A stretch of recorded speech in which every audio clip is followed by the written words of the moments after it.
Where do we begin? Do we begin with the moment at which you knew, not necessarily that this would be an interview for Newsnight that would end up making headlines around the world and spawning several dramatisations, but the moment at which you knew something truly extraordinary was happening in the room? Well, I would say we start with the drama, actually, because the drama is an incredible just piece of viewing. It's funny, it's sharp, it's really sensitive, actually. It's quite respectful.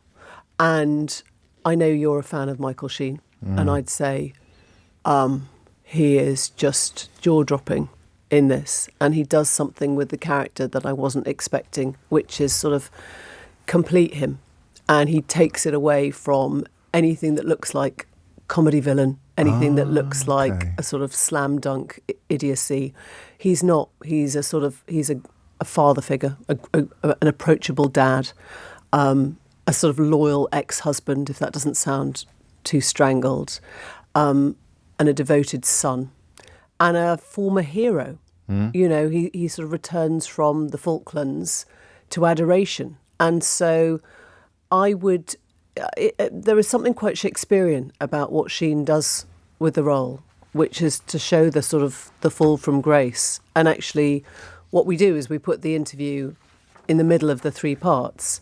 And for my money, the third hour is actually the best, because you just see the sort of this colossus shrinking, and it's quite a thing to watch, actually. You say we, which speaks of a heavy involvement. I mean, it's based on your memoir, isn't it, this one? And you've been involved in the production yourself? I've been the exec producer. What does that mean? I know, it's a really good question. A brand new thing for me, and a slightly uncomfortable one. Go on. Actually, because the Andrew interview is a chapter in my book, Airhead, and when the rights to that were bought, they said, you know, we just want to make this as the drama, but we want your thoughts and memories and all the rest of it. And actually the chapter is very short. It's just literally what happened at the Palace that day.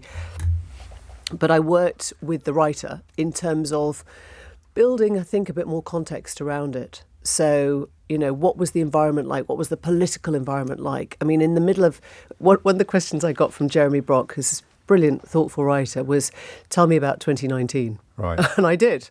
And I started in January. And you remember the frenzy of that period of history for us, you know, the Brexit votes and the tensions and the sort of Steve Bray in sort of College Green, and the noise of just the sort of the Remain and the Leave, and the sort of the clash of just so much noise around politics at that time. That's how I remember it, as being a really noisy time.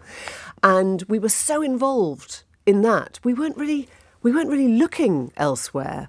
And I sort of think of the Andrew interview as popping into the middle of this sort of political chaos, and everyone kind of drawing breath and going, oh, wow. You know, so that was part of my involvement. So it needs the context to make sense of the moment. I think it does a little bit. I think it does a bit, because it wasn't something that we had been chasing, No. you know, for sort of years. It had been something that we had kept an interest in. You know, Sam McAllister had started the bidding process, I think, you know, a year earlier, and we had been offered him sort of earlier that year. But there is something about that moment of November. We'd had the prorogation of Parliament in September. We had a brand new landslide majority government under Boris Johnson just a month later. Yes. And so I quite liked having this sense of the context into which it fit. And part of my job, I think, as EP, was just to bring some of the memories and to bring the newsroom in.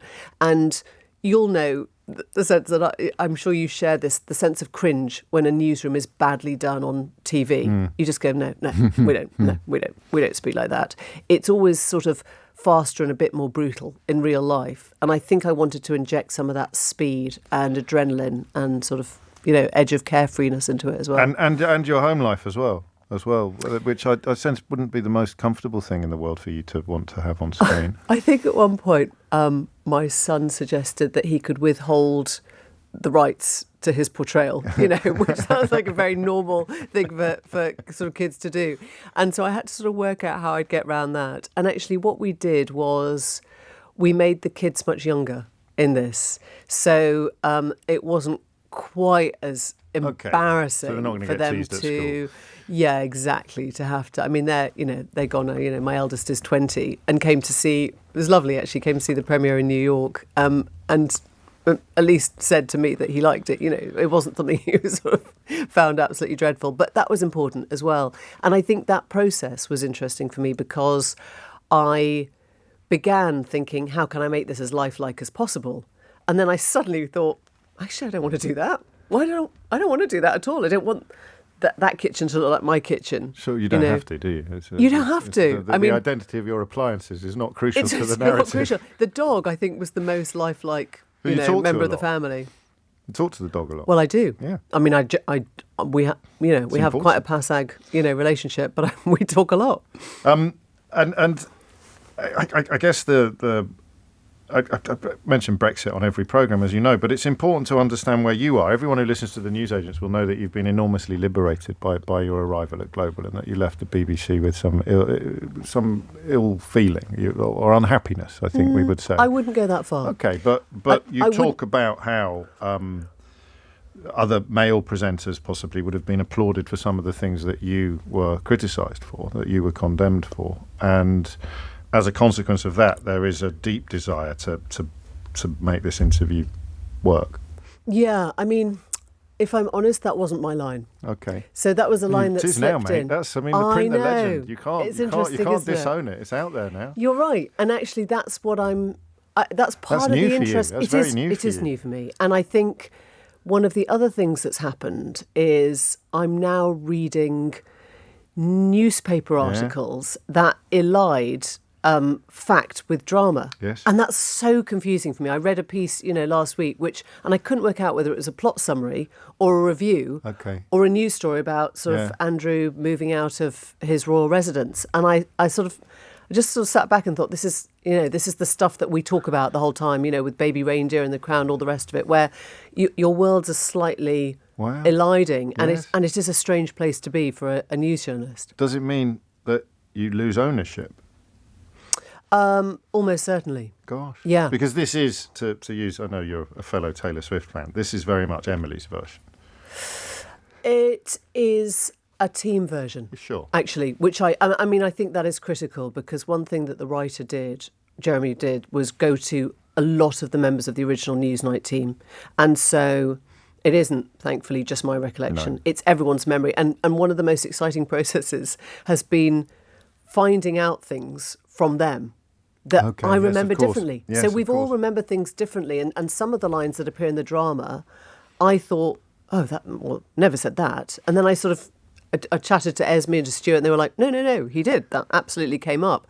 And so it's been incredible to make this almost like a composite,